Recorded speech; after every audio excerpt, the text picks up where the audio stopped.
God damn it. What the fuck?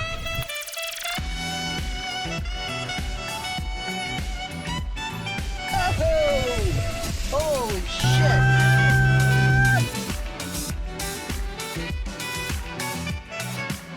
Alright guys, so it's day 2 and I'm getting ready to drain the oil on the Allante, and also I want to crank the engine. Obviously I'm going to take the spark plugs out, that way it'll blast out any water that's in the top end of the engine. But to get to the spark plugs in this car, it's not that easy. Because the engine's mounted this way as opposed to this way, you got your spark plugs tucked in the front up here by the electric fan, and then all the way in the back there. So what I'm doing, because I want to check all these parts anyway, is I'm pulling the intake out, and you can see I already have this little tube off from the air box, and we're looking at the throttle body, and there's definitely some nasty buildup in there. I'm not sure if that's the residue of water, likely. We know water got in the engine, there's no doubt about that.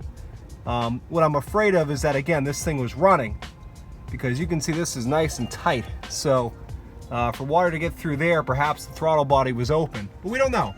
Again, it doesn't cost me anything to pull these spark plugs out and just crank this engine and see if it's gonna move freely or see if it's seized. I've been unplugging things, checking connectors, stuff like that. I don't see any corrosion in this engine bay. It doesn't have the typical signs of a flood car. I mean, obviously you have this kind of corrosion on these unpainted surfaces, but for example, look at the positive battery hookup. I mean, it's not clean like a brand new car, but that does not look bad. And I pulled all these individual plugs out, and they're all nice and clean inside. Those are sealed very well with the little gasket. If we pull off one of the spark plug wires here on the distributor, look, these look fine.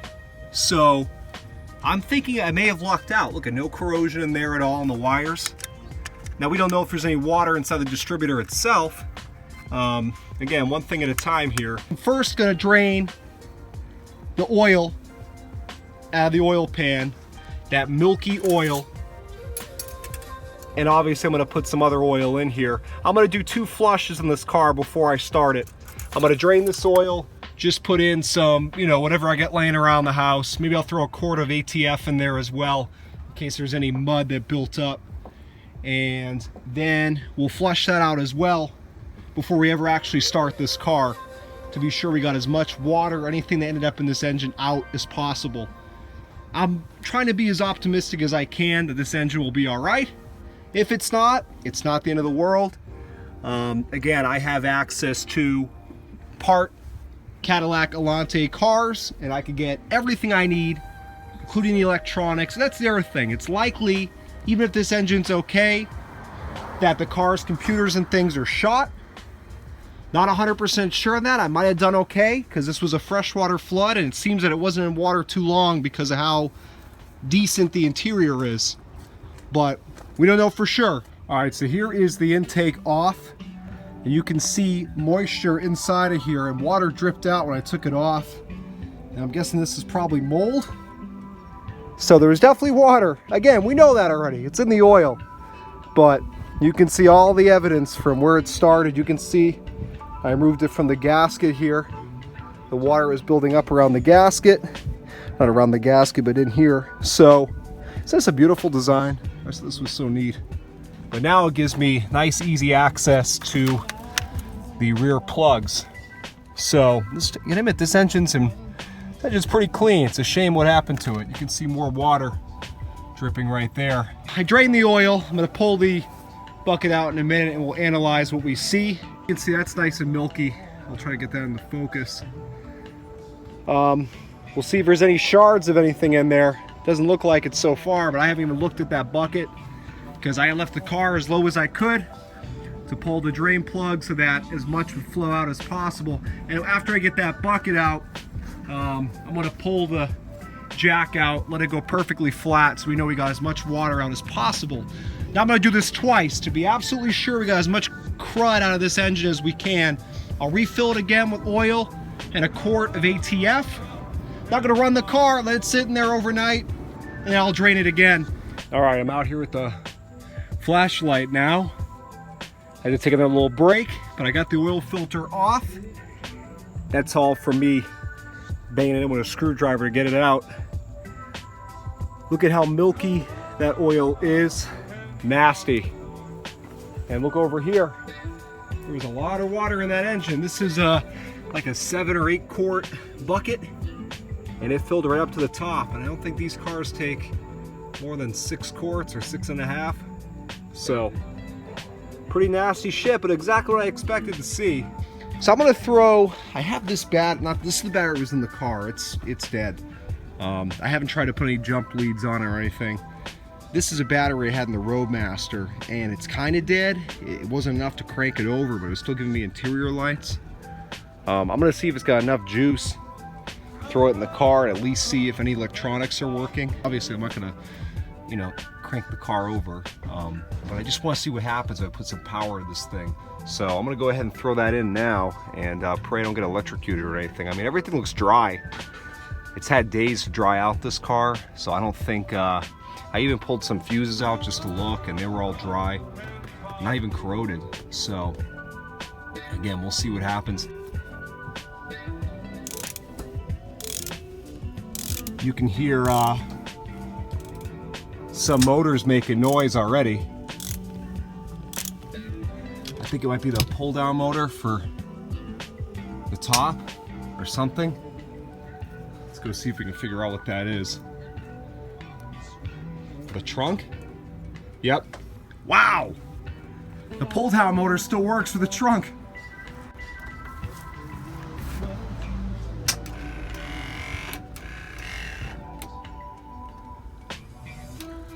Look at that! Oh my god! The pull down motor still works for the top. Unbelievable. Okay, you can see this pull down motor here for the glass is just going nuts. But it does work. It actually looks like a newer motor. We have a horn. Like I said, this is working. Even the power mirrors are working. So we've definitely got juice to a lot of things. The power seats work. Power seats are working. Let's see if the, Christ, what else can I test out here on low juice? I'm gonna end up burning out that motor in the back. It just keeps going on and off, but I'm a little too excited right now about seeing what features are working, what features are not. And again, remember, this battery is very dead. It won't even start a car. It won't start my Roadmaster.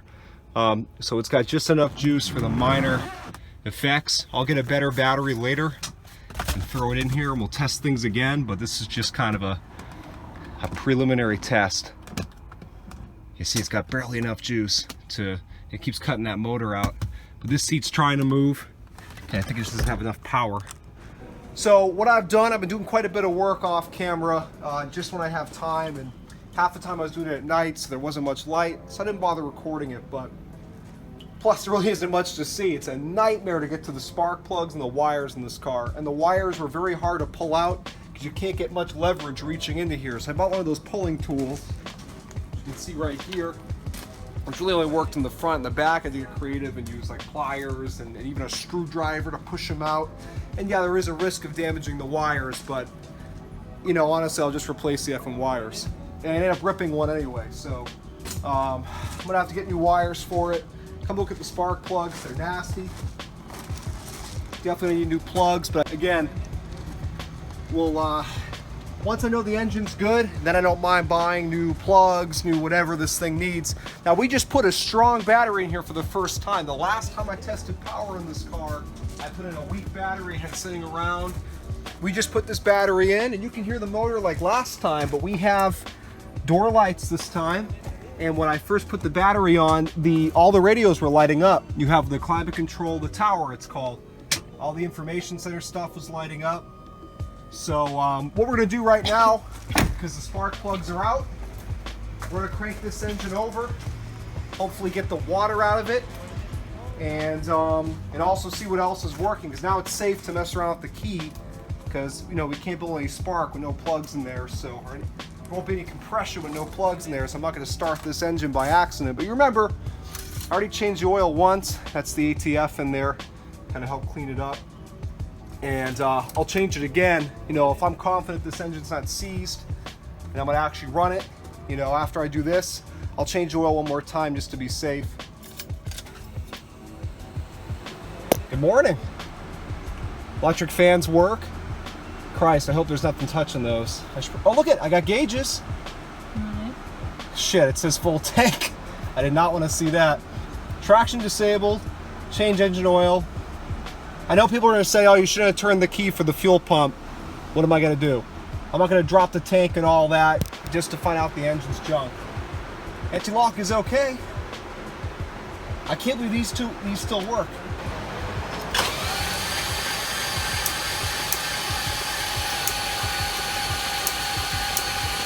Is there water coming out? At the beginning. Okay, stop. Turn the key off. I forgot to take the tape off the intake.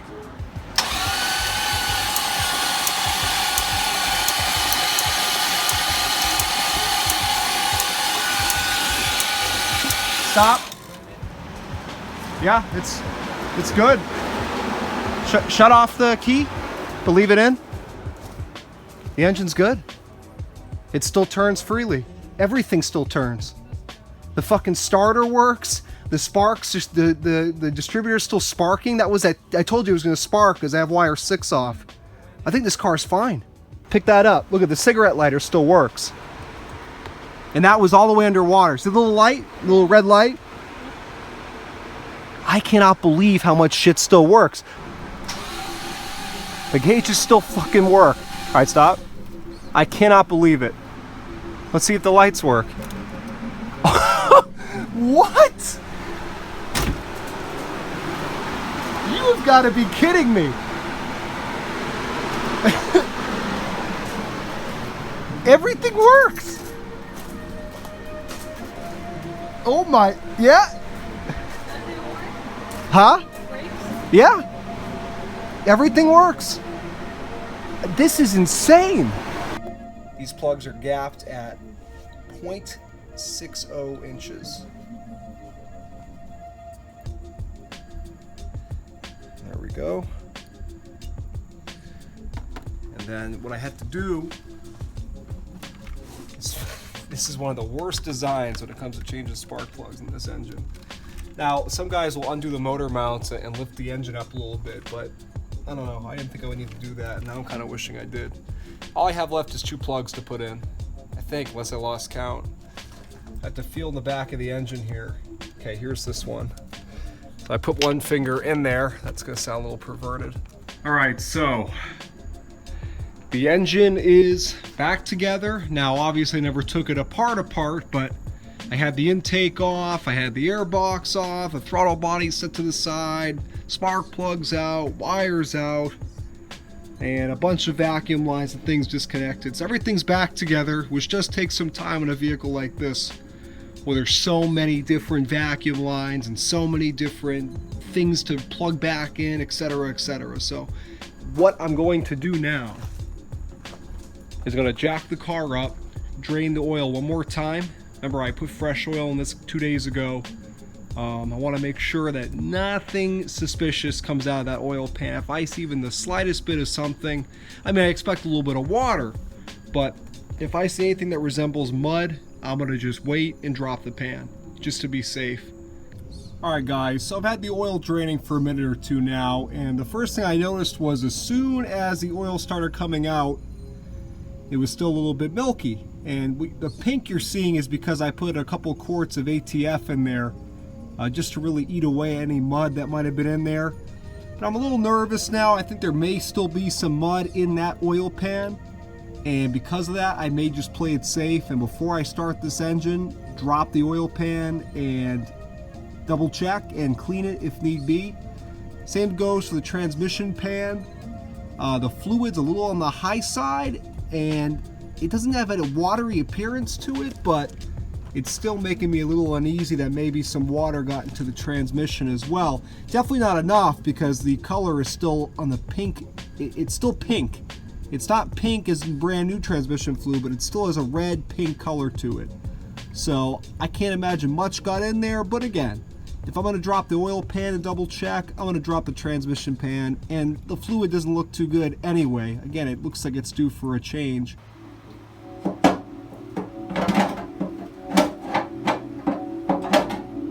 It's about the most movement I've heard yet. Did we? Yeah,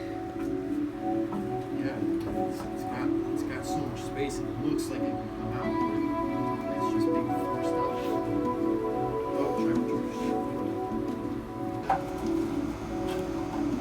Let's see what we got. Ooh. It's a good thing we pulled that. Yeah, so you just have a single rubber gasket on there. Okay. So you just buy that. We don't need a TV. I checked AutoZone, they have it. Remarkably. Nasty. Let's check it out.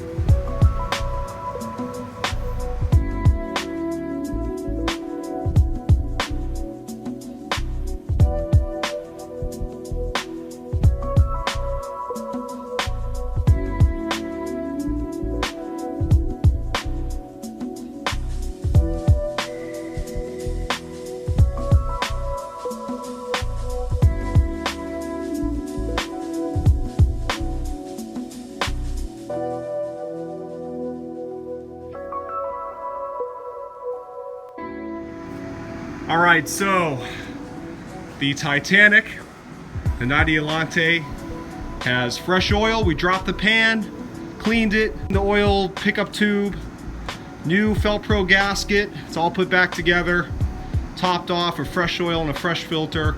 So the second oil change I've done, so it should pretty much eliminate any shit that shouldn't be in there. So I'm gonna do the first official start right now. My heart's fucking racing. Go ahead.